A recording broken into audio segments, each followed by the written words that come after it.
ಪ್ರೀತಿಯ ವಿದ್ಯಾರ್ಥಿಗಳಿಗೂ ಹಾಗೂ ಪಾಲಕರಿಗೂ ನಮಸ್ಕಾರ ಅಂತ ಹೇಳ್ತಾ ಮತ್ತೆ ಈ ಕ್ಲಾಸಿಗೆ ನಿಮ್ಮೆಲ್ಲರನ್ನ ಸ್ವಾಗತಿಸಿದ್ದೇನೆ. ಇವತ್ತೇನಪ್ಪ ಅಂದರೆ ದಶಮಾಂಶ ಭಾಗಾಕಾರ ಭಾಗ 2 ಅಂತಕ್ಕಂಥದ್ದು ನೋಡೋಣ. ಭಾಗ 1ರಲ್ಲಿ ಯಾವ ರೀತಿ ಭಾಗಿಸ್ಬೇಕು ಅಂತಕ್ಕಂತ ತಿಳ್ಕೊಂಡಿದ್ವಿ. ಸ್ವಲ್ಪ ನಿಮ್ಗೊಂದು ಐಡಿಯಾ ಸಿಕ್ಕೈತಿ ಭಾಗ 1ರಲ್ಲಿ. ಭಾಗ 2ದಲ್ಲಿ ಇನ್ನೂ ಚಂದ ತಿಳ್ಕೊಬೋದು. ಓಕೆ, ಏನು ಪ್ರಶ್ನೆ ಕೊಟ್ಟಿದ್ದಾನಪ್ಪ? 75.45 kg ಗೋಧಿಯನ್ನು 15 ಜನರಿಗೆ ಸಮನಾಗಿ ಹಂಚಿದರೆ ಏನಂದ್ರೆ ಏನು ಮಾಡಬೇಕು? ಭಾಗಿಸ್ಬೇಕು ಅಂತ ನಿಮ್ಗೆ ಗೊತ್ತಿರಬೇಕು. ಸಮನಾಗಿ ಹಂಚಿದರೆ ಅಂತ ಬಂತಂದ್ರೆ ನೀನು ಭಾಗಾಕಾರ ಅಂತ ತಿಳ್ಕೊಂಬಿಡ್ಬೇಕು. ಅಲ್ಲಿ ಹಂಚಿದರೆ ಪ್ರತಿಯೊಬ್ಬರಿಗೆ ಸಿಗುವ ಗೋಧಿಯ ಪ್ರಮಾಣ ಎಷ್ಟು ಇಲ್ಲಿ ಬರಿಬೇಕು ನೀನು. ಒಟ್ಟು ಗೋಧಿ ಎಷ್ಟಾದಂತ ನೋಡಬೇಕು. ಒಟ್ಟು ಗೋಧಿ ಎಷ್ಟಾದ? 75.45 kg ಅಂತ ಅದು. ಓಕೆ, ಪ್ರತಿಯೊಬ್ಬರಿಗೆ ಸಿಗಬೇಕಾದ ನೋಡ್ರಿ ಅಲ್ಲಿ ಏನಂತದ? 15 ಜನರಿಗೆ ಅಂದರೆ 15 ಜನರಿಗೆ ಒಟ್ಟು ಜನರು ಎಷ್ಟಾರ? 15. ಓಕೆ, ಪ್ರತಿಯೊಬ್ಬರಿಗೆ ಗೋಧಿಯ ಪ್ರಮಾಣ, ಪ್ರತಿಯೊಬ್ಬರಿಗೆ ಸಿಗುವ ಗೋಧಿಯ ಪ್ರಮಾಣ, ಪ್ರತಿಯೊಬ್ಬರಿಗೂ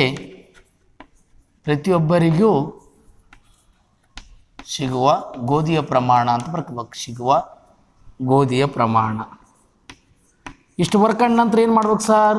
ಲೆಕ್ಕ ಮಾಡಬೇಕು. ಏನು ಮಾಡಬೇಕು? ಲೆಕ್ಕ ಮಾಡಬೇಕು. ಗೋಧಿಯ ಪ್ರಮಾಣ ಅಂತ ಬರ್ಕೊಂಡಿವಿ ನಾವು. ಕ್ವಶನ್ ಮಾಡ್ಬೇಕು. ಹೆಂಗಿದ್ದಾಗ ಏನು ಮಾಡ್ಬೇಕು ಸರ್? ಭಾಗಿಸ್ಬೇಕು. ಹೆಂಗೆ ಭಾಗಿಸ್ಬೇಕಂತ ಇಲ್ಲಿ ಒಂದು ಸಲ ಕಡ್ತಾ ಹೊಡೆದು ನೋಡೋಣ. 75.45 ಆದ ಡಿವೈಡ್ ಬೈ ಏನಪ್ಪ? 15 ಜನಕ್ಕೆ ಹಂಚಬೇಕು. ಇದು 15 ಪೂರ್ಣಾಂಕ ಸಂಖ್ಯೆ ಮೇಲೆ 75 ಪೂರ್ಣಾಂಕ ಸಂಖ್ಯೆ ಪಾಯಿಂಟ್ ನಂತರ ಬಲಗಡೆ ದಶಾಂಶ ಶತಾಂಶ. ನೀನು ಏನು ಮಾಡ್ಬೋದು? 2 0 ಆದರೂ ಇಟ್ಕೋಬೋದು. ಇಲ್ಲಿ 2 0 ಇಟ್ಕೊಂಡ್ರೆ ಸಮ ಆಯಿತು, ಪಾಯಿಂಟ್ ಕ್ಯಾನ್ಸಲ್ ಆಯಿತು. ಯಾಕೆ ಸರ್ 2 0 ಬರ್ದ್ರಿ? ದಶಾಂಶ ಶತಾಂಶ ಮೇಲ್ಗಡೆ 0 ಏನು ಇರ್ತಾವಲ್ಲ ಸಮ ಮಾಡ್ಕೊಂಡೆ, ಸ್ಥಾನಗಳು ಸಮ ಮಾಡ್ಕೊಂಡೆ. ದಶಾಂಶ ಶತಾಂಶ ಕಡ್ತ ಹೊಡಿಬೋದು. ನಾನು ಕಡ್ತಾ ಹೋಗ್ಬೋದು. ಎಷ್ಟು ಮಗ್ಗಿಯಾಗ? 15 ಮಗ್ಗಿಲಿ ಹೊಡಿಬೋದು. ಎಷ್ಟು ಮಗ್ಗಿ? ಅದು 5 ಮಗ್ಗಿಲಿ ಹೊಡಿತು ನಾನು. 5 3 15, 0 ಕಟ್ಟಾಗಿ 0. ಓಕೆ, ನೆಕ್ಸ್ಟ್ 5 1 5 ಎಷ್ಟು ಉಳಿತು? ಇಲ್ಲಿ 2 ಉಳಿತು. ಹೌದಾ? 5 5 25. ಕ್ಲಿಯರ್ ನೋಡ್ರಿ, ಅರ್ಥ ಆಯ್ತು ಅಂತ ತಗೊಂಡು 5 1 5 2 ಉಳಿತು. 5 25. ನೆಕ್ಸ್ಟ್ ಇಲ್ಲಿ ನೋಡಬೇಕು 45 ಅದ. 5 9 45 ನೆನ್ಪಿಟ್ಗರಿ. ಅಂದರೆ 0 ಕಟ್ಟಿ ಏನು ಮಾಡಬೇಕು? 5 9 45. Okay, clear. ಇವಾಗ ಯಾವ ಮಧ್ಯೆ ಹೋಗ್ತಾ? 3 ಮಧ್ಯೆ ಹೋಗ್ತದ. 3 1 0 ಕಟ್ಟಾಗಿ 0. ನೆಕ್ಸ್ಟ್ 3 5 15, 0 ಕಟ್ಟಾಗಿ 0. ಓಕೆ, 3 3 9. ಈಗ ಏನು ಬಂತಲ್ಲಿ?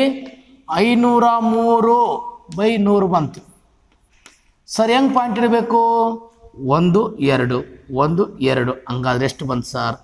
50 kg. 50.03 ಅಂತ ಬಂತು kg. ಪ್ರತಿಯೊಬ್ಬರಿಗೆ ಸಿಗಬೇಕಾದಷ್ಟಪ್ಪ ಅಂದರೆ 50.3 kg. ಇದು ನಿನಗೆ ಗೊತ್ತಿರಬೇಕು. ಅರ್ಥ ಆಯ್ತು ಅಂತ ತಿಳ್ಕೊಂಡು 75.4 kg ಗೋಧಿಯನ್ನು 15 ಜನರಿಗೆ ಸಮನಾಗಿ ಹಂಚಿದಾಗ ಅಂದಾಗ ಇಲ್ಲೇನು ಮಾಡಿದ್ವಿ ನಾವು? ಪ್ರತಿಯೊಬ್ಬರಿಗೆ ಹಂಚಿದಾಗ ಏನಾಯ್ತಪ್ಪ ಅಂದರೆ 503 ಬಂತಿಲ್ಲಿ. 503 ಪಾಯಿಂಟ್ ಇಡಬೇಕಿಲ್ಲಿ. ಮಿಸ್ಟೇಕ್ ಆಗಿದೆ ಇಲ್ಲಿ. ಏನು ಮಿಸ್ಟೇಕ್ ಆಗಿದೆ ಅಂತ ಇಲ್ಲಿ ನೋಡ್ರಿ. ಎಷ್ಟು ಬಂದಿತ್ತು ಇಲ್ಲಿ? 503/100 ಬಂದಿತ್ತು. ಓಕೆ, 500/100. ಹೀಗೇನು ಮಾಡಬೇಕು? 503 ಏನದ 100 ಅದಲ್ಲ, ಇದನ್ನ ಏನು ಮಾಡ್ಕೋಬೇಕಪ್ಪ ಅಂದರೆ ಸಮ ಮಾಡ್ಕೋಬೇಕು. 503/100 ಆದ್ರೆ ಸಮ ಮಾಡ್ಕೋಬೇಕು. ಹೆಂಗೆ ಸರ್ ಪಾಯಿಂಟ್ ಅಂದರೆ? ದಶಾಂಶ ಶತಾಂಶ. ಹಂಗಾದ್ರೆ ಏನು ಮಾಡ್ಬೇಕಾತ? ಪ್ರತಿಯೊಬ್ಬರಿಗೆ 5.3 kg ಅಂತ ಗೊತ್ತಾಯ್ತು. 5.3 kg. ಇದು ಒಂದಿನ ಸಮಸ್ಯೆ. ಸರ್ ನಾನು ಭಾಗಿಸ್ಬೇಕಲ್ಲ? ಭಾಗಿಸ್ಬೋದು, ತಪ್ಪೇನಿಲ್ಲ. ಹೆಂಗೆ ಭಾಗಿಸ್ಬೇಕು? 75.45 ಆದ ಭಾಗಿಸ್ಬೋದು. ಹೆಂಗೆ ಭಾಗಿಸ್ಬೋದು? 15. ಕ್ಲಿಯರ್. ಏನು ಮಾಡ್ಬೋದು? ಭಾಗಿಸ್ಬೋದು. ಅದು 15 1 15, 15 2 30, 13 14 15 75. 15 5 75. 5 5 ಏನಪ್ಪ? 0. 7 7 0. ಇಲ್ಲಿ ಪಾಯಿಂಟ್ ಆದಲ್ಲ, ಪಾಯಿಂಟ್ ಇಟ್ಕೋಬೇಕು, ನೆನ್ಪಿಟ್ಟು. ಈಗೇನು ಮಾಡಿದೆ? 4 ಇಳಿಸಿದೆ, ಆದರೂ ಹೋಗಲ್ಲ. ಅವಾಗೇನು ಮಾಡ್ಬೇಕು ನಾವು? ಭಾಳ ವಿಶೇಷವಾಗಿ ಇಲ್ಲಿ ಪಾಯಿಂಟ್ ಆದೋದಿಲ್ಲ. ಇಲ್ಲಿ ಭಾಳ ತಿಳ್ಕೊಬೇಕಿಲ್ಲ. 5 ಪಾಯಿಂಟ್ ಈಗ ಹೋಗಲ್ಲ. ನಾನು ಪಾಯಿಂಟ್ ಕೊಟ್ಟರೆ ಇಲ್ಲಿ ಏನಾಗಿದೆ? ಹೋಗಲ್ಲ. ಅವಾಗ ಮತ್ತೇನು ಮಾಡ್ಬೇಕು? ನಾವು 0 ಕೊಟ್ಕೋಬೇಕು. ಸೊನ್ನೆ ಕಟ್ಟಿ ಏನು ಮಾಡ್ಬೇಕು ಈಗ 5 ಇಸ್ಕೊಂಡಿ ಅಂದರೆ 15 ಮೂರಲೇ 45 ಅಂದ್ರೆ ಏನು ಬಂತು 0 0 ಹಂಗಾರೆ ಏನು ಬಂತಿಲ್ಲ 5.03 ಅಂತ ಬಂತು ಒಂದನೇ ಸಮಸ್ಯೆ. ಕೆಲವೊಬ್ರು ಕೇಳ್ತಾರೆ ಸರ್ ಪಾಯಿಂಟ್ ನಂತರ ಎಷ್ಟು ಸೊನ್ನೆ ಇಳಿಸ್ಬೋದು, ಇಲ್ಲಿ ತಿಳ್ಕೊ ದಶಮಾಂಶ ಪಾಯಿಂಟ್ ಇಟ್ಟಿನ ಪಾಯಿಂಟ್ ಇಟ್ಟಿಲ್ಲ ದಶಮಾಂಶ ಪಾಯಿಂಟ್ ಇಟ್ಟಿನಿ, ಪಾಯಿಂಟ್ ಕೊಟ್ಟಿಲ್ಲನೋ ದಶಮಾಂಶ ಪಾಯಿಂಟ್ ಕೊಟ್ಟಿನಿ, ಎರಡು ಸಂಖ್ಯೆ ತಿಳ್ಕೊಬೇಕಪ್ಪ ಅಂದರೆ 0 ಕಟ್ಟಬೇಕು. ಈ ಥರ ಏನು ಮಾಡೋಕ್ಕಾದ್ರೆ ತಿಳ್ಕೊಬೇಕಾಗುತ್ತೆ. ಇದು ಒಂದನೇ ಸಮಸ್ಯೆ ವಿದ್ಯಾರ್ಥಿಗಳೇ. ಈ ಥರ ಒಂದನೇ ಸಮಸ್ಯೆ ಅರ್ಥ ಆಯ್ತು ಅಂತ ತಿಳ್ಕೊಂಡು ನೆಕ್ಸ್ಟ್ ಏನು ಮಾಡೋಣ, ಎರಡನೇ ಸಮಸ್ಯೆಗೆ ಹೋಗೋಣ ಅಂತಕ್ಕಂಥದ್ದು. ಎಷ್ಟನೇ ಸಮಸ್ಯೆಗೆ ಹೋಗೋಣ, ಎರಡನೇ ಸಮಸ್ಯೆ.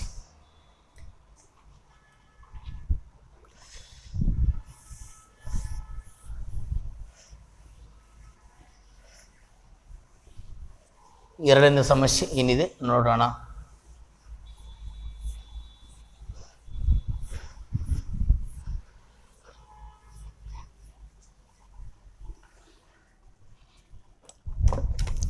ನೋಡ್ರಿ ಎರಡನೇ ಸಮಸ್ಯೆ ಏನಿದೆ ಅಂತ ನೋಡೋಣ. 25 ಮೀಟರ್ ಉದ್ದದ ತಂತಿಯಲ್ಲಿ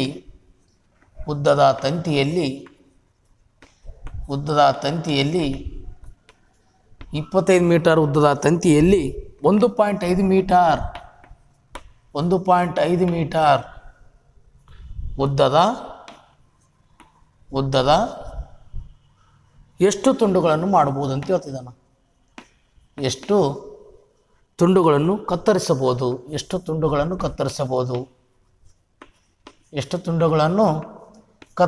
ಅಂದ್ರೆ ಏನು ಮಾಡಬೇಕು, ಬಾಗಿಸ್ಬೇಕು. ಕತ್ತರಿಸಬಹುದು ಅಂತ ಪ್ರಶ್ನೆ ಮಾಡ್ತಿದ್ದಾನೆ. ಸರ್ ಹಿಂಗೆ ಕೊಟ್ಟಾಗ ಏನು ಮಾಡೋದು, ಫಸ್ಟ್ ರೀತಿ ಬಿರಿಯಾಣ. ಒಟ್ಟು ತಂತಿಯ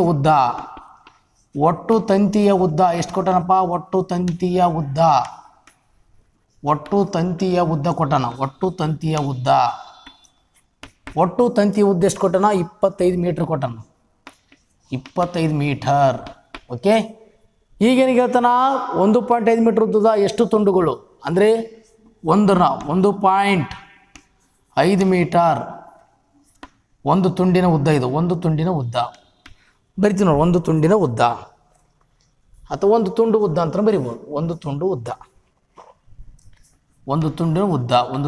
ಉದ್ದ ಎಷ್ಟು ಹೇಳಿದಾನ, ಒಂದು ತುಂಡಿನ ಉದ್ದ 1.5 ಮೀಟರ್ ಅಂತ ಹೇಳ್ತಾ ಇದ್ದಾನೆ. ಹಾಗಾದ್ರೆ ಎಷ್ಟು ತುಂಡುಗಳು ಮಾಡ್ಬೋದು ಪ್ರಶ್ನೆ ಮಾಡಿದ್ದಾನೆ. ಎಷ್ಟು ತುಂಡುಗಳು ಮಾಡ್ಬೋದು, ಇಷ್ಟು ಬರ್ಕಕ್ಕೆ ಬರ್ಬೇಕು. ಎಷ್ಟು ತುಂಡುಗಳು ಮಾಡ್ಬೋದು. Okay, question mark. ಇಲ್ಲಿ ಪ್ರಶ್ನೆ ಏನು ಹೇಳ್ತಾ ಇದ್ದಾನಂದರೆ, ಒಂದು ತಂತಿ ಆದಂತ ಇಷ್ಟು ಉದ್ದಂತ ತಂತಿ, ಇದೇನಂತ ಹೇಳ್ತಾ ಇದ್ದಾನ, ಟೋಟಲ್ ಎಷ್ಟು ಆದಂತ ಹೇಳ್ತಾನ, 25 ಮೀಟರ್ ಆದಂತ ಹೇಳ್ತಾನೆ. 25 ಮೀಟರ್ ತಂತಿ ಆದಂತ ಹೇಳ್ತಾನೆ, 25 ಮೀಟರ್. ಇದ್ರಾಗ ಏನಂತ ಹೇಳ್ತಾನೆ, 1.5 ಮೀಟರ್ ತುಂಡುಗಳನ್ನ ಎಷ್ಟು ಮಾಡ್ಬೋದು ಅಂತ ಪ್ರಶ್ನೆ ಮಾಡ್ತಾ ಇದ್ದಾನ. ಸರ್ ಹೆಂಗೆ ಮಾಡೋಕ್ಕೆ ಸಾಧ್ಯ ಅದ, ಇದು ಏನಿಲ್ಲ, 25 ಡಿವೈಡ್ ಬೈ 1.5 ಮಾಡೋದಷ್ಟೇ ಕೆಲಸ. ಕೆಳಗಡೆ ಪಾಯಿಂಟ್ ಕೊಟ್ಟಂದ್ರೆ ಮೇಲೆ ಸಮ ಮಾಡ್ಕೋಬೇಕು, ಮೇಲ್ಗಡೆ ಪಾಯಿಂಟ್ ಕೊಟ್ಟಂದ್ರೆ ಕೆಳಗಡೆ ಸಮ ಮಾಡ್ಕೋಬೇಕು. ಇಷ್ಟೇ ಈಜಿ ಅದು, ಏನಿಲ್ಲ ಭಾಳ ಈಜಿ ಅದು. ಈ ಕೆಳಗಡೆ ಪಾಯಿಂಟ್ ಆದ, ಹಂಗಾಗಿ ನಾನು ಏನು ಮಾಡ್ಬೋದು, ಇಲ್ಲಿ ಕೆಳಗಡೆ 0 ಬರಿಬೋದು, ಮೇಲ್ಗಡೆ 0 ಬರಿಬೋದು. ಒನ್ ಟೈಮ್ ಮೇಲ್ಗಡೆ ಪಾಯಿಂಟ್ ಕೊಟ್ಟರೆ ಕೆಳಗಡೆ ಸಮ ಮಾಡ್ಕೋಬೇಕು, ಅಷ್ಟು ಗೊತ್ತಿರ್ಬೇಕು. ಈ ಪಾಯಿಂಟ್ ನಂತರ ಒಂದು ಸ್ಥಾನ ಸಮ ಮಾಡ್ಕೊಂಡು ಪಾಯಿಂಟ್ ಕ್ಯಾನ್ಸಲ್ ಆಯಿತು, ಹೌದಾ. ಈಗ 5 ಬಗ್ಗೆ ಗೊತ್ತು, 5 3 15, ಹೌದಾ. 5 25, 5 5 25, 0 ಕಟ್ಟಕ್ಕೆ 0. ಹಂಗಾದ್ರೆ ಏನು ಬಂತು, ಇಲ್ಲಿ 50/3 ಬಂತು. 50/3 ಇದನ್ನೇನು ಮಾಡ್ಬೇಕು ನಾವು, ದಶಮಾಂಶಕ್ಕೆ ಒಯ್ಬೇಕಲ್ಲ. ಈಗ ಒಯ್ಬೇಕು, ಹೌದಲ್ಲ, ಈಗ ದಶಮಾಂಶಕ್ಕೆ ಒಯ್ಬೇಕು ಇನ್ನು, ಹೌದಾ. ಈಗೇನು ಮಾಡ್ಬೋದು ನಾವು, 3 1 3 3 ಎಷ್ಟು ಉಳಿತು, ಇಲ್ಲಿ 2 ಉಳಿತು. 3 6 18 ಎಷ್ಟು ಉಳಿತು, 2 ಉಳಿತು. 0.3618 ಅಂದರೆ 6 ಬರ್ತಾ ಹೋಗ್ತದ, 6 ಬರ್ತಾ ಹೋಗ್ತದೆ. ಅಂದರೆ ಎಷ್ಟು ಬರ್ತದೆ ಇಲ್ಲಿ, 16.66 ಏನಿದು ಮೀಟರ್ ಅಂತ ಬರ್ತಾ ಹೋಗ್ತಾ ಇದೆ. ನೆನಪಿರಲಿ, 16.66 ಎಷ್ಟು ತುಂಡುಗಳು, 66 ಅಂದ್ರೆ ಇಷ್ಟು ತುಂಡುಗಳು ಮಾಡ್ಬೋದು ಅಂತ. ತುಂಡುಗಳು ಅಂದರೆ 16.66 ಈ ಪಾಯಿಂಟ್ನಾಗೆ ಬರ್ತದೆ, ನೆನ್ಪಿಟ್ಕೋರಿ. ಇಷ್ಟು ತುಂಡುಗಳನ್ನ ಏನು ಮಾಡ್ಬೋದು ಅಂತ ಹೇಳ್ತಾ ಇದ್ದಾನೆ. ಇನ್ನೊಂದು ಸಲ ಬೇಕಿದ್ರೆ ನೋಡೋಣ. ಟೋಟಲ್ 25 ಮೀಟ್ರ್ ಆದ, ಡಿವೈಡ್ ಬೈ ಏನಂತ ಹೇಳ್ತಾ ಇದ್ದಾನೆ, 1.5 ಅಂತ ಹೇಳ್ತಾ ಇದ್ದಾನೆ. ಓಕೆ, ಈಗ ಪಾಯಿಂಟ್ ಕೆಳಗಡೆ ಆದಂದ್ರೆ ಮೇಲೆ ಏನು ಮಾಡ್ಕೋಬೇಕು, ಸಮ್ ಮಾಡ್ಕೋಬೇಕು. ಪಾಯಿಂಟ್ ಕ್ಯಾನ್ಸಲ್ ಆಯಿತು. 5 3 5 50. ಓಕೆ, ಈಗ 50/3 ಬಂತ. ಇದನ್ನು ಕಟ್ತಾ ಹೊಡ್ತೀವಿ ನಾವು, 3 1 ಅಂತ ಇಲ್ಲಿ 2 ಉಳಿತು. 3 6 18, ಹೌದಾ? ಇಲ್ಲಿ ಎರಡು ಉಳಿತು, ಪಾಯಿಂಟ್ ಕೊಟ್ಟು ಏನು ಮಾಡಿದ್ವಿ ಮತ್ತೆ 3 6 18 ಅಂದರೆ 16.66 ತುಂಡುಗಳನ್ನು ಮಾಡ್ಬೋದು. ಎಷ್ಟು ತುಂಡುಗಳು ಅಂತ ಹೇಳ್ತಿದ್ದಾನೆ? 16 ತುಂಡುಗಳು ಅಂತ ನಾವು ತಿಳ್ಕೊಬೇಕು. ಇಷ್ಟು ಏನಪ್ಪ ಅಂದಿದ್ದು ಎರಡನೇ ಸಮಸ್ಯೆ ಅಂತ ತಿಳ್ಕೊಬೇಕು ವಿದ್ಯಾರ್ಥಿಗಳು. ಇದು ಎರಡನೇ ಸಮಸ್ಯೆ. ನೆಕ್ಸ್ಟ್ ಮೂರನೇ ಸಮಸ್ಯೆ ಯಾವ ರೀತಿ ಇದೆ ಸರ್? ಪಾಯಿಂಟ್ನಾಗ ಬರ್ತದೆ, ನೆನ್ಪಿಟ್ಕೊಡು. ದಶಮಾಂಶ ಯಾವಾಗಲೂ ಪಾಯಿಂಟ್ನಾಗ ಇರ್ತೈತಿ. ಮತ್ತು ಇಲ್ಲಿ ಸರ ತುಂಡುಗಳ ಸಂಖ್ಯೆ ಪಾಯಿಂಟ್ನಾಗ ಇಲ್ಲಿ ಬಂದ್ರೆ 1 ಪಾಯಿಂಟ್ ಮೀಟ್ರ್ ಒಂದು ತುಂಡು ಬಂದಲ್ಲ, ಅದ್ರಂಗೆ ಇಲ್ಲಿ 16.66 ತುಂಡುಗಳು ಬರ್ಬೋದು, ತಪ್ಪೇನಿಲ್ಲ. ನೆಕ್ಸ್ಟ್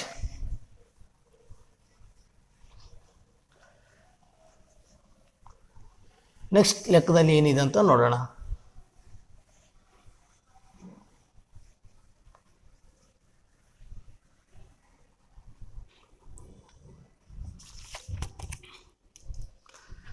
ಮೂರನೇ ಸಮಸ್ಯೆ ಹೇಳ್ತಾ ಇದ್ದಾನ, 80.48 ರೂಗಳನ್ನು 8 ಜನರಿಗೆ ಸಮನಾಗಿ ಹಂಚಿದರೆ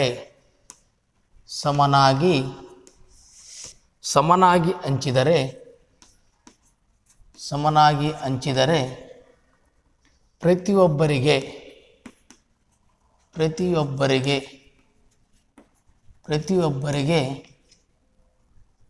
ಸಿಕ್ಕ ಹಣ ಎಷ್ಟು ಅಂತ ಕೇಳ್ತಾನೆ. ಸಿಕ್ಕ ಹಣ ಎಷ್ಟು ಅಂತ ಪ್ರಶ್ನೆ ಮಾಡ್ತಿದ್ದಾನೆ. ಹೌದಾ? ಇಲ್ಲಿ ಫಸ್ಟ್ ರೀತಿ ಬರ್ಕೋಣ. ಏನಾಯ್ದ?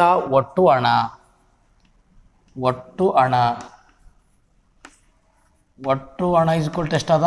80.48 ರೂ ಅಂತ ಅದು. ಓಕೆ, ಇದು ಒಟ್ಟು ಹಣ. ಎಷ್ಟು ಜನರಿಗೆ ಅಂತ ಹೇಳ್ತಾನೆ? ಒಟ್ಟು ಜನರು ಎಷ್ಟಿದಾರ? ಒಟ್ಟು ಜನರು ಎಷ್ಟಿದಾರ? ಒಟ್ಟು ಜನರು ಎಷ್ಟಿದಾರ? 8 ಅಂತಿದ್ದಾರೆ. ಪ್ರತಿಯೊಬ್ಬರಿಗೆ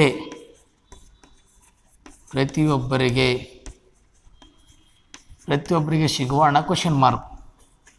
ಪ್ರತಿಯೊಬ್ಬರಿಗೆ ಸಿಗುವ ಹಣ ಏನಾದ? ಕ್ವಶನ್ ಮಾರ್ಕ್ ಅಂತ ಹೇಳ್ತಿದ್ದಾನೆ. ಪ್ರತಿಯೊಬ್ಬರಿಗೆ ಸಿಗುವ ಹಣ ಕ್ವಶನ್ ಮಾರ್ಕ್. ಸರ್ ಹಿಂಗಿದ್ದಾಗ ಏನು ಮಾಡೋದು? ಏನೇನು ಭಾಗಿಸೋದು ಅಷ್ಟೇ ಇರ್ತಿದ್ರಲ್ಲಿ. 80.48 ಅಂತ ಕೊಟ್ಟಿದ್ದಾನ. ಡಿವೈಡೆಡ್ ಬೈ ಏನಾದ? 8. ಎಷ್ಟು ಜನಕ್ಕೆ ಅಂತ ಹೇಳ್ತಿದ್ರೆ 8. ನೀ ಎರಡು ರೀತಿ ಮಾಡ್ಬೋದು. ಒಂದು ಕಡತವಳಿ ತೋರಿಸ್ತೀನಿ. ಇಲ್ಲಿ ಭಾಳ ವಿಶೇಷವಾಗಿ ತಿಳ್ಕೊಬೇಕು ವಿದ್ಯಾರ್ಥಿಗಳು. ಪಾಯಿಂಟ್ ನಂತರ ಬಲಗಡೆ ದಶಾಂಶ ಶತಾಂಶ, ಹಂಗಾದ್ರೆ ಏನು ಮಾಡ್ಬೇಕು? ಇಲ್ಲಿ ಕೆಳಗಡೆ 2 0 ಇಟ್ಕೋಬೇಕು. ಈ ಪಾಯಿಂಟ್ ಕ್ಯಾನ್ಸಲ್ ಆಯಿತು. ಸರ್ 2 0 ಯಾಕೆ ಬರ್ದ್ರಿ? ದಶಾಂಶ ಶತಾಂಶ ಇಂಟು 100 ಅಂತ ಬರಿಬೋದು. ಅದ್ರ ಬದಲು ಏನು ಮಾಡಿದ್ದೀನಿ? 2 0 ಬರ್ತಿದ್ದೀನಿ. ಕಡತ ಹೊಡಿಬೋದು ನೀನು. 8 1 8, 0 ಕಾಟಕ್ಕೆ 0, 0 ಕಾಟಕ್ಕೆ 0. ನೆಕ್ಸ್ಟ್ 8 10 80. ಇಲ್ಲಿ 2 ಸಂಖ್ಯೆ ತೊಗೊಂತಿದ್ದೀನಿ. 2 ಸಂಖ್ಯೆ ತೊಗೋಬೇಕಾದ್ರೆ ಏನು ಮಾಡಬೇಕು? 0 ಕಟ್ಟಿ 8 6 48. ಭಾಳ ವಿಶೇಷವಾಗಿ ತಿಳ್ಕೊಬೇಕು. ಈಗ ಏನು ಮಾಡ್ಬೋದು? ನೀವು ಪಾಯಿಂಟ್ ಇಡ್ಬೋದು. 1 2 1 2 ಅಂದರೆ ಏನಾಯ್ತು ಉತ್ತರ? 10.06 ಬಂತು. ಸರ್ ನನಗಿದು ಅರ್ಥ ಆಗಿಲ್ಲ, ಭಾಗಿಸಿ ತೋರಿಸ್ರಿ. ಓಕೆ, ತೋರಿಸ್ತೀನಿ ಅದನ್ನು. 80 ಪಾಯಿಂಟ್ ಏನಾದ? ಹೌದಾ? 4 8 ಅಂತ ಅದ. ಓಕೆ, ಇಲ್ಲೇನು ಮಾಡ್ಬೇಕು? ನಾವು ಭಾಗಿಸ್ಬೇಕೀಗ. ಎಷ್ಟರಲ್ಲೇ? 8ರಲ್ಲೇ ಭಾಗಿಸ್ಬೇಕು. ಹೌದಾ? ಈ ಭಾಗಿಸ್ತಾ ಹೋಗೋಣ. ಹೆಂಗೆ ಭಾಗಿಸೋದು? ಕಾಮನಾಗಿ ನಾವೇನು ಮಾಡೋದು? ಇದು ಭಾಗಿಸೋದು ಅಂತ ಹೇಳಿಕೊಟ್ಟಿದ್ದೀನಿ. ನೀನು ಹೆಂಗೆ ಭಾಗಿಸೋದಪ್ಪ? ಪಾಯಿಂಟ್ ಇಲ್ಲ ಅಂತ ಭಾಗಿಸೋದು. 8 10 80. 0ದಾಗ 0 ಇದ್ರೆ 0, 8 8 0. ಇಲ್ಲಿ ಪಾಯಿಂಟ್ ಇರ್ತದಲ್ಲ, ಇದೇ ಪಾಯಿಂಟ್ ಇಲ್ಲಿ ಹಚ್ಬೇಕು. ಓಕೆ, ಏನು ಮಾಡಿದೆ? ಆ ಪಾಯಿಂಟಿನ ಇದು ಏನು ಮಾಡ್ಬೇಕು? ಅಲ್ಲಿ ಹೋಗಿ ಹಚ್ಬೇಕು ಅಷ್ಟೇ. ಈಗೇನು ಮಾಡ್ತೀನಿ ನಾನು? 4 ಇಳಿಸಿದೆ, ಹೋಗಲ್ಲ. ಅವಾಗೇನು ಮಾಡಬೇಕು? 0 ಕಟ್ಟಿ 8 ಇಳಿಸ್ಬೇಕು. 8 6 48. 8 8 ಹೋದರೆ 0, 4 4 0. ಈ ಥರನೂ ಮಾಡ್ಬೋದು ವಿದ್ಯಾರ್ಥಿಗಳು. 2 ರೀತಿ ಹೇಳಿಕೊಡ್ತಾ ಇದ್ದೀನಿ ನಿಮಗೆ. ಹೌದಾ? 2 ರೀತಿ ಹೇಳಿಕೊಡ್ತಾ ಇದ್ದೀನಿ. Okay, clear? ನೆಕ್ಸ್ಟ್ ಸಮಸ್ಯೆಗೆ ಹೋಗೋಣ. ಇದು 3ನೇ ಸಮಸ್ಯೆ. ನೆಕ್ಸ್ಟ್ 4ನೇ ಸಮಸ್ಯೆ ನೋಡೋಣ ಏನಿದೆ ಅಂತ.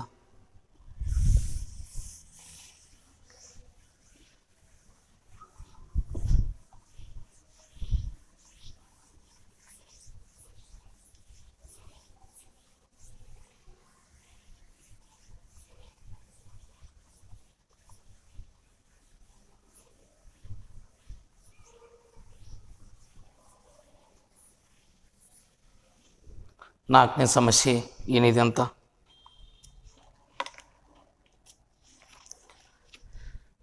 4ನೇ ಸಮಸ್ಯೆ, 3 ಜೊತೆ ಚಪ್ಪಲಿಯ ಬೆಲೆ 3 ಜೊತೆ ಚಪ್ಪಲಿಯ ಬೆಲೆ 3 ಜೊತೆ ಚಪ್ಪಲಿಯ ಬೆಲೆ 3 ಜೊತೆ ಚಪ್ಪಲಿಯ ಬೆಲೆ 720.60 ರು. ಆದರೆ ಒಂದು ಜೊತೆ ಚಪ್ಪಲಿಯ ಬೆಲೆ ಎಷ್ಟು ಅಂತ ಕೇಳ್ತಾ ಇದ್ದಾನೆ. ಒಂದು ಜೊತೆ ಚಪ್ಪಲಿಯ ಬೆಲೆ ಎಷ್ಟು?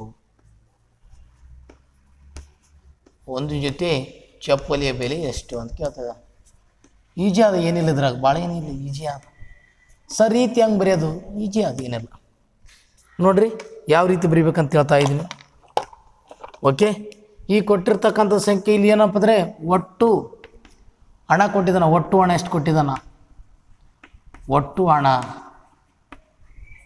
ಅಂತ ಎಷ್ಟು ಕೊಟ್ಟಿದ್ದಾನೆ? 720.60 ಅಂತ ಕೊಟ್ಟಿದ್ದಾನೆ. ಹೌದಾ? ಎಷ್ಟು ಜೊತೆ ಅಂತ ಹೇಳಿದಾನ? 3 ಜೊತೆ. ಹಂಗಾದ್ರೆ ಏನು ಮಾಡ್ಕೊ, ಅಲ್ಲಿನ ಕೇಳೋಣ ಒಂದು ಜೊತೆ ಚಪ್ಪಲಿಯ ಬೆಲೆ ಎಷ್ಟು ಅಂತ ಕೇಳಿದಾನ. ನಾವು ಒಂದು ಜೊತೆ, ಇದು 3 ಜೊತೆ ಇದು. ಒಂದು ಜೊತೆ ಚಪ್ಪಲಿಯ ಬೆಲೆ ಎಷ್ಟು? ಒಂದು ಜೊತೆ ಚಪ್ಪಲಿಯ ಬೆಲೆ ಎಷ್ಟು? ಒಂದು ಜೊತೆ ಚಪ್ಪಲಿಯ ಬೆಲೆ ಎಷ್ಟು? ಓಕೆ, ಇದು ಕಂಡಿಡಿ ಅಂತ ಹೇಳ್ತಾನೆ. ಹಂಗಾದ್ರೆ ಏನು ಮಾಡ್ಬೇಕು? ಅದಕ್ಕೆ ಬೈ 3 ಮಾಡಿದ್ರೆ ಆಯ್ತು, ಇಷ್ಟೇ. ಸರ್ ಹೆಂಗ ಇಲ್ಲಿ ಹೇಳ್ತಾ ಇದ್ದೀನಿ, 720.60 ಡಿವೈಡ್ ಬೈ ಏನದ 3 ಆದ. 3 ಎಲ್ಲಿಂದ ಬಂತು? 3 ಜೊತೆ ಅಂತ ಹೇಳ್ತಾ ಇದ್ದಾನೆ. ಸಮ ಮಾಡ್ಕೋಬೇಕು. ಪಾಯಿಂಟ್ ಅಂತ 2 ಸ್ಥಾನ. Okay, point cancel. ಎಲ್ಲಿದ್ದೆ ಬರೆದ್ರೆ 2 0, ದಶಾಂಶ ಶತಾಂಶ. ಈ 0 ಕ್ಯಾನ್ಸಲ್. ಓಕೆ, 3 ಹತ್ತಲೇ 30, 3 ಮಗೆ ಹೋಗ್ತದ, 3 2 6, 1 ಉಳಿತು, 3 4 12, 0 ಕಟ್ಟಕ್ಕೆ 0, 3 2 6. ಈಗೇನು ಬಂತು? 2402 ಡಿವೈಡ್ ಬೈ 10 ಬಂತು. ಪಾಯಿಂಟ್ 1 0 ಆದ, ಹಂಗಾಗಿ 1 ಸ್ಥಾನಾಂತರ ಪಾಯಿಂಟ್ ಇಡಬೇಕು. ಅಂದರೆ ಎಷ್ಟು ಬಂತು? 240.2 ಬಂತು. ಸರ್ ನಾನು ಭಾಗಿಸಿ ತೋರಿಸ್ರಿ, ಅದನ್ನು ತೋರಿಸ್ತೀನಿ. 720.60 ಯಾವ ರೀತಿ ಆದರೂ ಮಾಡ್ಬೋದು ನೀನು. ನೆಕ್ಸ್ಟ್ 3. ಓಕೆ, 3 2 6. 7ರಲ್ಲಿ 6 ಹೋದ್ರೆ ಎಷ್ಟಪ್ಪ? 2. ಓಕೆ, 3 2 6. 7ರಾಗ 6 ಹೋದರೆ 7ರಾಗ 6 ಹೋದ್ರೆ ಎಷ್ಟು? 1. ಓಕೆ, ನೆಕ್ಸ್ಟ್ ಏನು ಮಾಡಿದ್ಯಾ? 2 ಇಸ್ಕೊಂಡೆ. 3 4 12, 0 0. ಈ 0 ಇಳಿಸಿ ಏನು ಮಾಡಿದೆ ನಾನು? ಇಲ್ಲಿ ಕೊಟ್ಟೆ. ನೆನ್ಪಿಟ್ಕೋರಿ. ಇವಾಗ ಏನದ? ಪಾಯಿಂಟ್ ಇಲ್ಲಿ ಇಡಬೇಕು. ಪಾಯಿಂಟ್ ಇಟ್ಟೆ. ಏನು ಮಾಡಿದೆ? ಪಾಯಿಂಟ್ ಇಟ್ಟೆ. ನೆನ್ಪಿಟ್ಕೋರಿ. ಈಗೇನು ಮಾಡಿದೆ ನಾನು? 6 ಇಸ್ಕೊತೀನಿ. ಏನು ಇಸ್ಕೊತೀನಿ? 6 ಇಸ್ಕೊತೀನಿ. ನೆಕ್ಸ್ಟ್ ಏನು? 3 2 6. 6ರಾಗ 6 0. ಈಗೇನಾದ್ರು ಇಲ್ಲಿ 0 ತಂದು ಇಲ್ಲಿ 0 ಇಳಿಸ್ತೀನಿ. ಈ 0 ಇಲ್ಲಿ ಬರ್ದು. ಸರ ಕೆಲವೊಬ್ರು ಅಂತ ಇಲ್ಲಿ 0 ಬರ್ದ್ರಲ್ಲ, ಮುಂದುಗಡೆ ಪಾಯಿಂಟ್ 2 ಅಂದ್ರೆ ಒಂದೇ, 240.20 ಅಂದ್ರೆ ಒಂದೇ. ನೆನಪಿರಲಿ, 240.2 ಅಂದ್ರೆ ಒಂದೇ, 240.20 ಅಂದ್ರೆ ಒಂದೇ. ಎರಡು ಒಂದೇ, ಈಕ್ವಲ್. ನೆನ್ಪಿಟ್ಕೋಬೇಕು ವಿದ್ಯಾರ್ಥಿಗಳು. ಇದು 4ನೇ ಸಮಸ್ಯೆ. ಅರ್ಥ ಆಯ್ತು ಅಂತ ಅಂದ್ಕೊಂಡಿದ್ದೀನಿ. ಬಾಕ್ಸನ್ನು ಬಾಗಿಸ್ಬೋದು ನೀವು, ಫಸ್ಟು ಕಡ್ತನ ಹೊಡಿಬೋದು. ಎರಡು ಕಲಿಸ್ತಾ ಇದ್ದೀನಿ, ಬಾಗಿಸೋದು ಕಲಿಸ್ತಾ ಇದ್ದೀನಿ, ಕಡ್ತ ಹೊಡಿದ್ರು ಕಲ್ಕೋಬೋದು. ನೆಕ್ಸ್ಟ್ ಇದು 4ನೇ ಸಮಸ್ಯೆ. ನೆಕ್ಸ್ಟ್ 5ನೇ ಸಮಸ್ಯೆ ಏನಿದೆ ನೋಡೋಣ.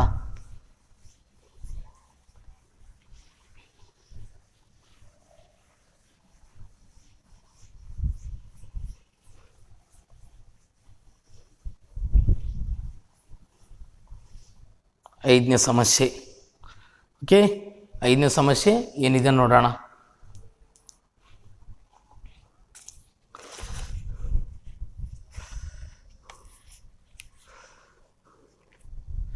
ಐದನೇ ಸಮಸ್ಯೆ 125.5 ಕಿಗ್ರಾಂ ಸಕ್ಕರೆಯಲ್ಲಿ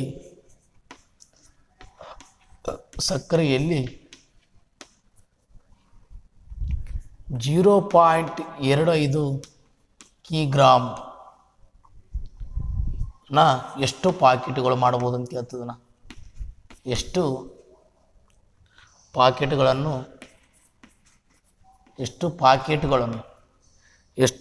ಪಾಕೆಟ್ಗಳನ್ನು ಮಾಡಬಹುದು ಅಂತ ಹೇಳ್ತಿದ್ದಾನೆ. ಮಾಡ್ಬೋದು ಅಂತ ಪ್ರಶ್ನೆ ಮಾಡ್ತಿದ್ದಾನೆ. ಮಾಡಬಹುದು. ಈಜಿ ಅದು ಏನಿಲ್ಲ. ಎಷ್ಟು ಈಜಿ ಅದಪ್ಪ ಅಂದರೆ ಉದಾಹರಣೆ ಎಂತದನಂದರೆ ಇಷ್ಟು ಕಿಗ್ರಾಮ್ ಸಕ್ಕರೆ ಅದಲ್ಲ 0.25 kg ಎಷ್ಟು ಪಾಕೆಟ್ಸ್ ಈಗೆಲ್ಲ ಗೊತ್ತು ನಿಮ್ಗೆ ಸಕ್ಕರೆ ಪಾಕೆಟ್ಗಳು ಬಂದಾವೆ ಸಣ್ಣದಾಗಿ. ಆ ಥರ ಪಾಕೆಟ್ಗಳು ಎಷ್ಟು ಮಾಡ್ಬೋದು ಅಂತ ಕೇಳ್ತಾ ಇದ್ದಾನ. ಒಟ್ಟು ಸಕ್ಕರೆ ಹಿಂಗಿದ್ದಾಗ ಏನು ಬೇಕು ನಾನು ಒಟ್ಟು ಸಕ್ಕರೆ ಎಷ್ಟದ ಅಂತ ನೋಡಬೇಕು. ಎಷ್ಟದ 125.5 kg. ಓಕೆ, ಒಂದು ಪಾಕೆಟ್ ಹೌದಾ ಏನಂತ ಹೇಳ್ತಾನ ಒಂದು ಪಾಕೆಟ್ನಲ್ಲಿ ಎಷ್ಟಿರ್ಬೇಕಂತ ಹೇಳ್ತಾನ 0.25 kg. ಇಂಥವ್ರು ಎಷ್ಟು ಅಂತ ಕೇಳ್ತಾನೆ. ಎಷ್ಟು ಪಾಕೆಟ್ಗಳ ಸಂಖ್ಯೆ ಕ್ವಶನ್ ಮಾರ್ಕ್.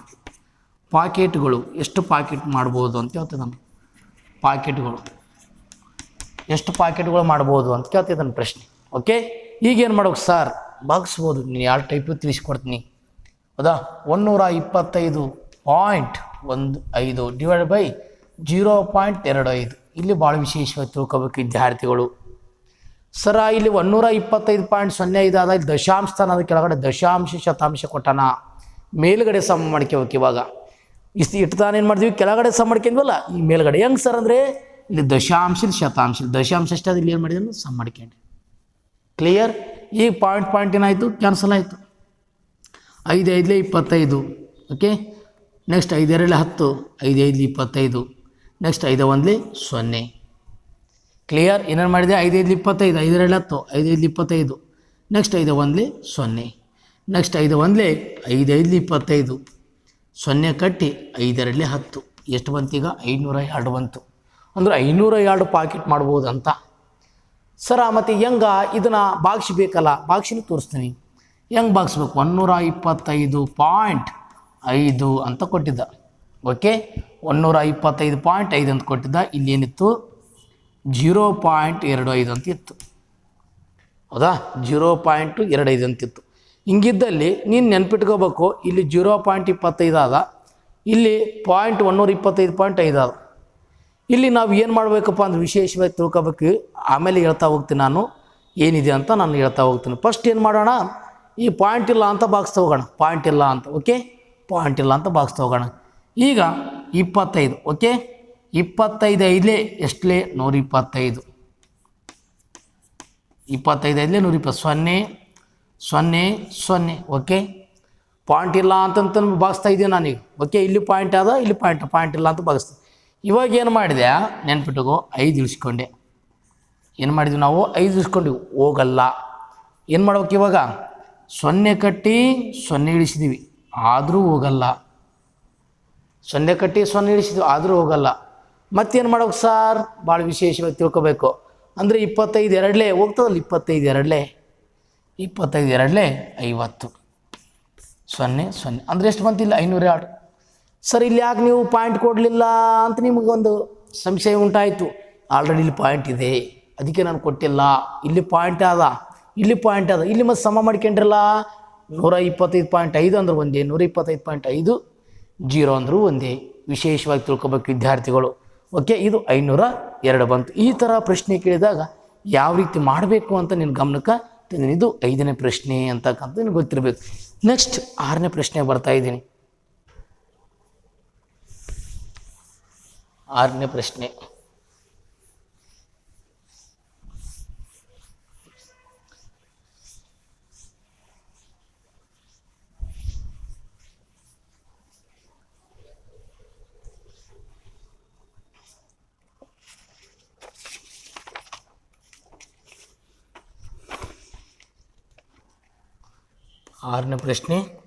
ಶಂಕರನು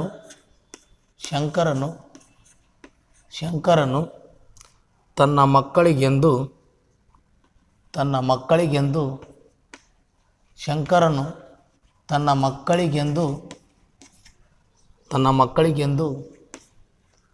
ಏನು ಮಾಡ್ತಾನಪ್ಪ ಅಂದ್ರೆ 16.5 ಮೀಟರ್ ಬಟ್ಟೆಯನ್ನು ತಂದನು. ಬಟ್ಟೆಯನ್ನು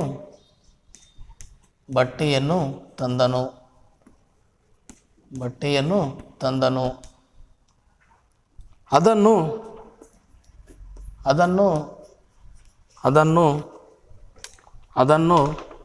4 ಜನರಿಗೆ ಸಮನಾಗಿ ಹಂಚಿದಾಗ 4 ಜನರಿಗೆ ಸಮನಾಗಿ ಹಂಚಿದಾಗ ಅಂತ ಹೇಳ್ತಿದ್ದಾನೆ. 4 ಜನರಿಗೆ ಸಮನಾಗಿ ಹಂಚಿದಾಗ ಪ್ರತಿಯೊಬ್ಬರಿಗೂ ಪಡೆಯುವ ಬಟ್ಟೆ ಎಷ್ಟು, ಪ್ರತಿಯೊಬ್ಬರಿಗೆ ಸಿಗುವ ಬಟ್ಟೆ ಎಷ್ಟು ಅಂತ ಹೇಳ್ತಾನೆ. ಪ್ರತಿಯೊಬ್ಬರು ಪಡೆಯುವ ಬಟ್ಟೆ ಎಷ್ಟು, ಪಡೆಯುವ ಬಟ್ಟೆ ಎಷ್ಟು ಅಂತ ಹೇಳ್ತಿದ್ದಾನೆ. ಪ್ರತಿಯೊಬ್ಬರು ಪಡೆಯುವ ಬಟ್ಟೆ ಎಷ್ಟು ಅಂತ ಪ್ರಶ್ನೆ ಮಾಡ್ತಿದ್ದಾನೆ. ಇವಾಗ ಏನು ಮಾಡೋದು ನೋಡೋಣ. ಕೊಟ್ಟಿರ್ತಕ್ಕಂಥ ಲೆಕ್ಕ ಏನಾದ್ರೆ ಒಟ್ಟು ಬಟ್ಟೆ ಎಷ್ಟು ಅಂತ ಬಿಡ್ರಿ. ಒಟ್ಟು ಬಟ್ಟೆ ಬರೆದೆ ನಾನು. ಒಟ್ಟು ಬಟ್ಟೆ ಎಷ್ಟದಪ್ಪ?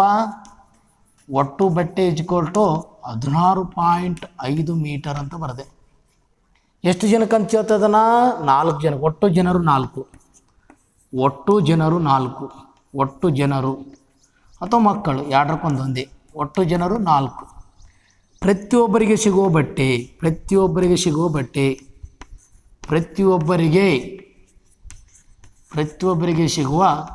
ಅಂತ ಹೇಳ್ತಿದ್ದಾನೆ. ಪ್ರತಿಯೊಬ್ಬರಿಗೆ ಸಿಗುವ ಬಟ್ಟೆ ಅಂತ ಹೇಳ್ತಿದ್ದಾನೆ. ಓಕೆ, ಇದು ನಾವು ಕಂಡುಹಿಡಿಬೇಕು. ಹಿಂಗಿದ್ದಾಗ ಏನು ಮಾಡಬೇಕು? ಭಾಗಿಸ್ಬೇಕು. ಪ್ರತಿಯೊಬ್ಬರಿಗೆ ಅಂದ್ರೆ ಏನು ಮಾಡಬೇಕು? ಭಾಗಿಸ್ಬೇಕು. ಇಲ್ಲಿ ಪ್ರತಿಯೊಬ್ಬರಿಗೆ ಸಿಗುವ ಬಟ್ಟೆ ಅಂದ್ರೆ ಏನು ಮಾಡಬೇಕು? ಭಾಗಿಸ್ಬೇಕಂತ ಗೊತ್ತಿರಬೇಕು. ಓಕೆ, ಈಗ ಏನು ಮಾಡ್ತೀನಿ ನಾನು? 16.5 ಡಿವೈಡ್ ಏನು ಮಾಡ್ತೀನಿ? 4 ಅಂತ ಬರ್ಕೊಂಡೆ. ಪಾಯಿಂಟ್ ನಂತರ ಇಲ್ಲಿ ಬಲಗಡೆ ಪಾಯಿಂಟ್ ನಂತರ ಸಮ ಮಾಡ್ಕೋಬೇಕು, ಇಲ್ಲಿ ಕೆಳಗಡೆ ಏನು ಮಾಡ್ಕೋಬೇಕು? ಪಾಯಿಂಟ್ ಕ್ಯಾನ್ಸಲ್ ಮಾಡ್ಕೊಂಡು ಇಲ್ಲಿ 0 ಇಟ್ಕೊಂಡು 5ರ ಮಧ್ಯೆ ಹೋಗ್ತದೆ. 5 8 40, 5 3 15, 1 ಉಳಿತು, 5 3 15.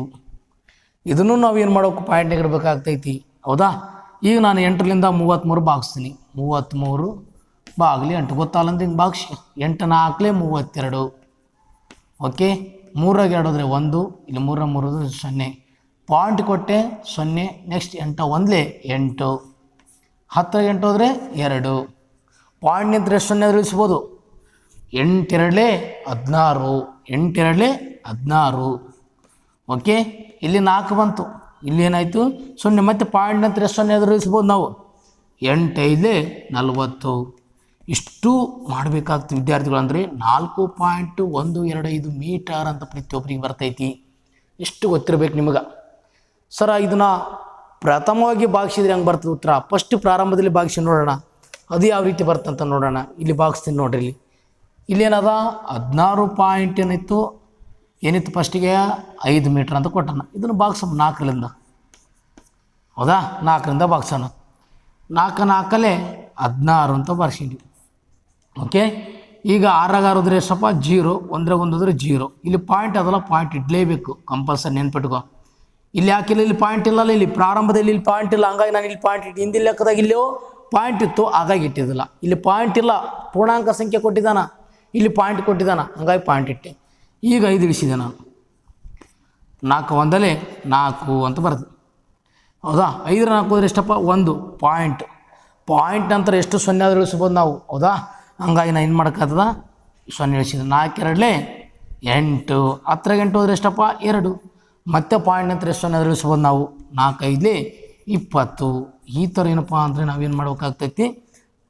ಲೆಕ್ಕ ಮಾಡಬೇಕಾಗ್ತದೆ ವಿದ್ಯಾರ್ಥಿಗಳೇ. ಎಷ್ಟಾದ್ರೆ 4.125 ಮೀಟರ್ ಅಂತ ಬಂತು.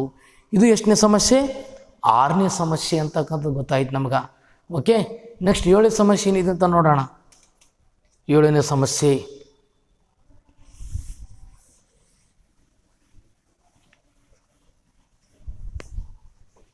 ಎರಡು ಟೈಪ್ ಹೇಳ್ತಾ ಇದ್ದೀನಿ ನಾನು. ಭಾಗಿಸೋದು ಹೇಳ್ತಾ ಇದ್ದೀನಿ, ಇತ್ತಿ ಕಡೆ ಕಡ್ತ ಹೊಡೆದು ಗೊತ್ತಾಗಬೇಕು ನಿಮಗೆ.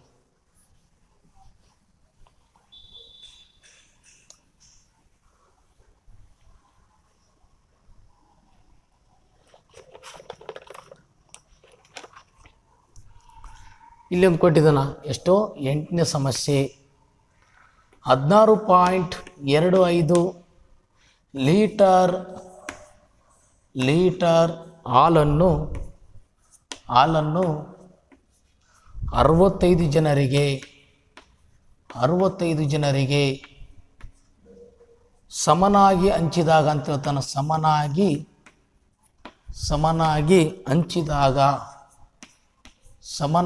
ಹಂಚಿದಾಗ ಪ್ರತಿಯೊಬ್ಬರಿಗೂ ಸಿಗುವ ಹಾಲಿನ ಪ್ರಮಾಣ. ಪ್ರತಿಯೊಬ್ಬರಿಗೂ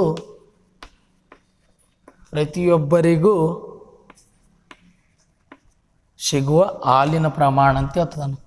ಸಿಗುವ ಹಾಲಿನ ಪ್ರಮಾಣ. ಓಕೆ, ಹಾಲಿನ ಪ್ರಮಾಣ ಎಷ್ಟು ಅಂತ ಹೇಳ್ತಿದ್ದಾನು. ಹಾಲಿನ ಪ್ರಮಾಣ ಎಷ್ಟು ಅಂತ ಪ್ರಶ್ನೆ ಮಾಡ್ತಿದ್ದಾನೆ. ಸರ್ ಹಿಂಗಿದ್ದಾಗ ಯಾವ ರೀತಿ ಮಾಡೋದು? ಒಟ್ಟು ಹಾಲು ಅಂತ ಬರ್ಕೋಬೇಕಿಲ್ಲಿ. ಒಟ್ಟು ಹಾಲು ಎಷ್ಟಿದೆಯಪ್ಪ? ಒಟ್ಟು ಹಾಲು ಎಷ್ಟದ? 16.25 ಲೀಟರ್ ಅಂತ ಅದ. ಓಕೆ, ನೆಕ್ಸ್ಟ್ ಎಷ್ಟು ಜನಕ್ಕೆ ಹಂಚ್ಬೇಕಂತ ನಾನು ಒಟ್ಟು ಜನ ಎಷ್ಟಾರ? ಒಟ್ಟು ಜನ 65. ಎಷ್ಟು? ಯಾರಿಗೆ? ಪ್ರತಿಯೊಬ್ಬರಿಗೆ ಸಿಗುವ ಹಾಲು. ಪ್ರತಿಯೊಬ್ಬರಿಗೂ ಸಿಗುವ ಹಾಲು ಎಷ್ಟು ಅಂತ ಅರ್ಥ. ಪ್ರತಿಯೊಬ್ಬರಿಗೂ ಸಿಗುವ ಹಾಲು ಎಷ್ಟು ಅಂತ ಕೇಳ್ತಾ ಇದ್ದಾನೆ. ಪ್ರತಿಯೊಬ್ಬರಿಗೂ ಸಿಗುವ ಹಾಲು ಎಷ್ಟು ಅಂತ ಪ್ರಶ್ನೆ ಮಾಡ್ತಿದ್ದಾನೆ. ಹಿಂಗಿದ್ದಾಗ ಏನು ಮಾಡೋಕೆ ಸರ್? ಭಾಗಿಸ್ಬೇಕು. ಕೊಟ್ಟಿರ್ತಕ್ಕಂಥದ್ದನ್ನ ಏನು ಮಾಡಬೇಕು? ಭಾಗಿಸ್ಬೇಕು. ಯಾವ ರೀತಿ ಭಾಗಿಸ್ಬೇಕು? 16.25 ಡಿವೈಡೆಡ್ ಬೈ ಏನದ? 65 ಆದ. ಓಕೆ, ಇಲ್ಲಿ ಪಾಯಿಂಟ್ ನಂತರ ದಶಾಂಶ ಶತಾಂಶ ಸಮ ಮಾಡ್ಕೊಳ್ಳೇಬೇಕು. ಭಾಗಕಾರದಲ್ಲಿ ವಿಶೇಷ ಅಂದರೆ ಇದನ್ನೇ, ದಶಾಂಶ ಶತಾಂಶ. ಏನು ಮಾಡಿದೆ ನಾನು? ಸಮ ಮಾಡ್ಕೊಂಡೆ. ಇವಾಗ ಕಟ್ತಾಡಿ. ಇವಾಗ 5 1 5, ಇಲ್ಲಿ ಒಂದು ಉಳಿತು 5 3 15, 0 ಕಟ್ಟಕ್ಕೆ 0. ಓಕೆ, ನೆಕ್ಸ್ಟ್ ಇಲ್ಲಿ 5 3 15 ಒಂದು ಉಳಿತು, 5 2 10, 5 5 25. ನೆಕ್ಸ್ಟ್ 5ರ ಬಗ್ಗೆ ಹೋಗ್ತದ, ಹೌದಾ? 5 2 10, ಹೌದಾ? ಎಷ್ಟು ಉಳಿತು? ಇಲ್ಲಿ 3 ಉಳಿತು, 5 6 30, 0. ನೆಕ್ಸ್ಟ್ 5 6 30, 5 5 25. ನೆಕ್ಸ್ಟ್ ಆ ಬಗ್ಗೆ ಹೋಗ್ತದ, ಮತ್ತು 5ರಿಂದ ಹೋಗ್ತದ. 5 5 25, ಇಲ್ಲೆಷ್ಟು ಉಳಿತು? 1 ಉಳಿತು, 5 2. ನೆಕ್ಸ್ಟ್ 5 1 5, ಇಲ್ಲೆಷ್ಟು ಉಳಿತು ಅಂತ ತಿಳ್ಕೊಬೇಕು. ಎಷ್ಟು ಉಳಿತು? 1 ಉಳಿತು, 5 3 15. 13 ಬಗ್ಗೆ ಹೋಗ್ತಿಲ್ಲ ನೋಡ್ಬೇಕು. 13 1 13 4, 13 1 13 14 52. ಅಂದ್ರೆ ಏನು ಬಂತು? 1/4 ಬಂತು. ಏನು ಬಂತು ಈಗ? 1/4ನ ಏನು ಮಾಡೋದು? ಇನ್ನೂ ದಶಮಾಂಶ ಕೊಯ್ಬೇಕಲ್ಲ. ಅವು ಭಾಳ ವಿಶೇಷವಾಗಿ ತಿಳ್ಕೊಬೇಕು. 1/4 ಅಂದರೆ ಎಷ್ಟು ಬರ್ತದ ನಿಮ್ಗೆ ಗೊತ್ತಾಗಬೇಕು. 0.5 ಅಂತ ಅರ್ಥ. ಹೆಂಗೆ ಸರ್? 0 ಕಟ್ಟಿ ಪಾಯಿಂಟ್ ಕೊಟ್ಟು 0 ಇಸ್ಕೊಂಡಿವಿ. 4 1 4 2 4 5 0.25 ಅಂತ ಅರ್ಥ. ಸರ್ ಇದು ನನಗೆ ಅರ್ಥ ಆಗಿಲ್ಲ. ಏನು ಮಾಡಲಿ ನಾನು? ಬಾಕ್ಸ್ ಅಷ್ಟೇ ಬರ್ತದೆ. ಬೇಕಿದ್ರೆ ನೋಡ್ರಿ, 16 ಪಾಯಿಂಟ್ ಏನದ? ಎಷ್ಟೈತಿ? 2.5 ಅಂತ ಅದು, ಹೌದಾ? 1/4 ಲೀಟ್ರ್ ಅಂತ ಅರ್ಥ. 1/4 ಅಂತ 16.25 ಲೀಟ್ರ್ ಅದ. ಇದನ್ನ ಎಷ್ಟು ಬಾಕ್ಸ್ ಅಂತ ಹೇಳ್ತಿದ್ದ ನಾವು? 65 ಜನಕ್ಕೆ ಕೊಡಂತ ಹೇಳ್ತಿದ್ದಾನೆ. 65 ಜನಕ್ಕೆ. ಎಷ್ಟು ಜನಕ್ಕೆ? 65 ಜನಕ್ಕೆ ಕೊಡಂತ ಹೇಳ್ತಿದ್ದಾನೆ. ಓಕೆ, ಈಗ ಏನು ಮಾಡೋಕ್ಕೆ ಸಾಧ್ಯ ಅದ ಅಂತ ನೋಡ್ಬೇಕು. ಫಸ್ಟ್ ಇಲ್ಲಿ ದೊಡ್ಡ ಸಂಖ್ಯೆ ಅದ, ಇಲ್ಲಿ ಏನದ ಅಂತ ತಿಳ್ಕೊಬೇಕು. ಇಲ್ಲಿ 2 ಸಂಖ್ಯೆ ಅವ, 3 ಸಂಖ್ಯೆ ತೊಗೋಬೇಕು. ನಾನೀಗ ಎಷ್ಟು ಸಂಖ್ಯೆ ತೊಗೋಬೇಕು? 3 ಸಂಖ್ಯೆ ತೊಗೋಬೇಕು. ಇಲ್ಲಿ ಪಾಯಿಂಟ್ ಅದ, ಏನದ ಪಾಯಿಂಟ್ ಅದ ನೀನು ಗಮನಕ್ಕಿರ್ಬೇಕು. ಇಲ್ಲಿ ಪಾಯಿಂಟ್ ಅದಂತ ಗಮನ ಇರಬೇಕು. ಆಗ ನಾನು ಏನು ಮಾಡ್ಬೋದು? ಇಲ್ಲಿ ನಾನು ಪಾಯಿಂಟ್ ಫಸ್ಟಿಗೆ ಕೊಡೋಕ್ಕೆ ಸಾಧ್ಯ ಅದ. ಯಾಕೆ? ಇಲ್ಲಿ ಪಾಯಿಂಟ್ ಅದ. ಹಂಗಾರೆ 3 ಸಂಖ್ಯೆ ತೊಗೋಬೇಕಲ್ಲ, ನಾನು ಇಲ್ಲಿ ಪಾಯಿಂಟ್ ಸ್ಟಾರ್ಟಿಂಗಿಗೆ ಕೊಡಬೇಕು. ಓಕೆ, ಇವಾಗ ಏನು ಮಾಡಬೇಕಪ್ಪ ಅಂದರೆ 65ರನ್ನ ಎಷ್ಟಲೇ ಅಂತ ನೋಡ್ಬೇಕು. 65 2 ಚೆಕ್ ಮಾಡಬೇಕು. 65 2 2 5 10, ಕ್ಯಾರಿ 1 2 6 12 ಇದೊಂದು 13 130. 2 5 10, ಕ್ಯಾರಿ 1 2 6 12 ಇದೊಂದು 13 ಅಂದರೆ 130 ಬಂತು. ನೆಕ್ಸ್ಟ್ 65 3ಲೇ ಚೆಕ್ ಮಾಡೋಣ, ಜಾಸ್ತಿ ಬರ್ತೇನೆ ನೋಡೋಣ. 65 × 3 ಮಾಡಿರಿ. 3 5 15, ಕ್ಯಾರಿ 1 3 18 ಇದೊಂದು 19 195 ಬಂತು, ಹೌದಾ? ಹಂಗಾಗಿ ದೊಡ್ಡದಾಯಿತು. ಹಂಗಾಗಿ ನಾವೇನು ಮಾಡ್ಬೋದು? 65 2 ಎಷ್ಟಪ್ಪ ಅಂತ ಹೇಳ್ತದೆ? 130. 2 6 3 ಹೋದ್ರೆ ಎಷ್ಟಪ್ಪ? 3 1 0. ಈಗೇನು ಮಾಡ್ಬೇಕು? ನಾವೀಗ 5 ಇಳಿಸ್ಬೇಕು. 65 5ಲೇ ನೋಡ್ಬೇಕು, ಚೆಕ್ ಮಾಡ್ಬೇಕು. 65 5ಲೇ 65 × 5 ಮಾಡ್ಬೇಕು. 5 5 25, ಕ್ಯಾರಿ 2 5 6 30 2 325 ಅಂದರೆ 65 ಎಷ್ಟಲೇ? 5ಲೇ 325. ಈ ಥರನೂ ಮಾಡ್ಬೋದು. 0 0 0 ಅಂದರೆ 0.25 ಅಂದ್ರೆ ಒಂದೇ, 0.25 ಅಂದ್ರೆ ಒಂದೇ ವಿದ್ಯಾರ್ಥಿಗಳೇ. 0.25 ಅಂದ್ರೆ ಒಂದೇ, 0.25 ಅಂದ್ರೆ ಒಂದೇ. ಈ ಥರ ನೀವು ಬಿಡಿಸ್ಬೇಕಾಗ್ತೈತಿ. ಓಕೆ, ಇದು ಎಷ್ಟನೇ ಸಮಸ್ಯೆ? 8ನೇ ಸಮಸ್ಯೆ ಅಂತಕ್ಕಂಥ ಗೊತ್ತಾಯಿತು. ಇಷ್ಟು ಏನಪ್ಪ ಅಂದರೆ ದಶಮಾಂಶಕ್ಕೆ ಸಂಬಂಧಪಟ್ಟಂತೆ ಏನಪ್ಪ ಅಂದರೆ ವಾಕ್ಯ ರೂಪಕ್ಕೆ ನಾವೇನು ಮಾಡಿದ್ದೀನಿ ಸವಿವರವಾಗಿ ತಿಳಿಸಿದ್ದೀನಿ ವಿದ್ಯಾರ್ಥಿಗಳಿಗೆ. ನೀವು ಪ್ರಾಕ್ಟೀಸ್ ಮಾಡ್ತಾ ಹೋಗ್ಬೇಕು. ಒಂದೇ ಸರ್ತಿಗೆ ಬರೋದಿಲ್ಲ ಯಾವುದೇ ಆಗಲಿ. ಇದನ್ನು ನೀವೇನು ಮಾಡಬೇಕು, ಪಾಯಿಂಟ್ ಇಡಬೇಕು, ಭಾಗಿಸ್ತಾ ಹೋಗ್ಬೇಕು. ಭಾಗಿಸಿದಾಗ ಮಾತ್ರ ಲೆಕ್ಕ ಬರ್ತದೆ. ಇದು ಭಾಳಷ್ಟು ಟಫ್ ಅಂತಾರೆ, ಸ್ವಲ್ಪ ಕಠಿಣ ಅದಿಲ್ಲ ಅನ್ನೋಂಗಿಲ್ಲ, ಆದರೆ ಸಮ ಮಾಡ್ಕೊಳಕ್ಕೆ ಬಂತಂದ್ರೆ ಲೆಕ್ಕ ಈಸಿ ಆಗ್ತಾ ಹೋಗ್ತದೆ. ಓಕೆ, ಇಲ್ಲಿಗೆ ಏನು ಮಾಡ್ತಿದ್ದೀನಪ್ಪ ಅಂದರೆ ಭಾಗಾಕಾರ ದಶಮಾಂಶ ಭಾಗಾಕಾರಕ್ಕೆ ಸಂಬಂಧಪಟ್ಟಂತೆ ಏನು ಮಾಡಿದೆ ಇದ್ದೀನಿ, ಸವಿವರವಾಗಿ ತಿಳಿಸಿಕೊಟ್ಟಿದ್ದೀನಿ. ಇಲ್ಲಿಗೆ ಕ್ಲಾಸ್ ಮುಗಿಸ್ತಾ ಇದ್ದೀನಿ. ಓಕೆ, ಧನ್ಯವಾದಗಳು.